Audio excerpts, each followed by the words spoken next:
இனி வீட்லயே பானிபூரி செய்யலாம் எல்லாரும். ஆச்சி பானிபூரி கிட்.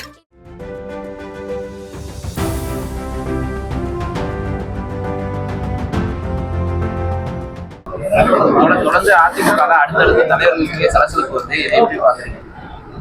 அதாவது வெளியில 4 பேர் நினைக்கலாம் இந்த அதிமுகவை சுக்குநூறா உடைச்சிடலான்னு.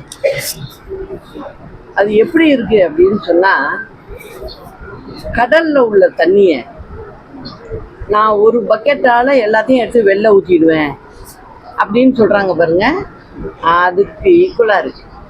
அதனால அனைத்து இந்திய அண்ணா திராவிட முன்னேற்ற கழகங்கிறது இது பொது ஜனங்களுக்காகவும் ஏழை மக்களுக்காகவும் உருவான கட்சி.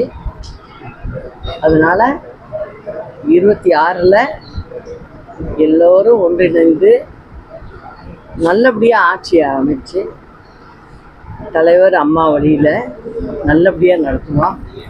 அது மக்களுக்கும் பிடித்த ஆட்சியாக இருக்கும். எடப்பாடி தொடர்ந்து ஒன்றிணைய வாய்ப்பே இல்லை அப்படின்னு இது ஒருத்தர் முடிவு பண்ற விஷயமே இல்லை. எங்களுடைய சட்டத்திட்ட விதிகள் படி எங்களுடைய அடிமட்ட தொண்டன் என்ன முடிவு பண்றாங்களோ அதுதான் இந்த கட்சியினுடைய பைலாப்படி சட்டத்திட்ட விதிபடி நடக்கும். அதை நாங்கள் நல்லபடியா செய்யும். நாடாளுமன்றத்துல மத்திய அமைச்சர் தமிழக மக்களை பத்தி அவதூறா பேசியிருக்காரு. அது எப்படி?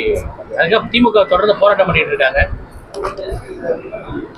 அதாவதுங்க, திமுக மத்திய அரசுன்னு பார்க்கணும். முதல்ல மத்திய அரசுன்னு பார்த்தாதான் இங்க ஆட்சியை சரிவர நடத்த முடியும்.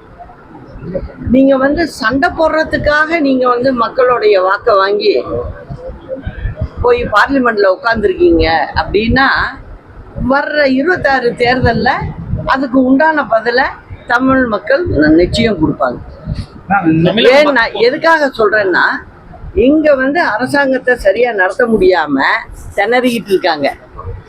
இத மாற்றுப்பாதையில கொண்டு போகணுங்கிற ஒரே எண்ணத்தினால அவங்க செய்யற தவறுகளை வெளியில போகாம மாற்று முயற்சியில இந்த மாதிரி வேலையெல்லாம் செஞ்சுக்கிட்டு இருக்காங்கிறதா என்னுடைய கருத்து. இனி வீட்லயே பானிபூரி செய்யலாம் எல்லாரும். ஆச்சி பானிபூரி கிட்.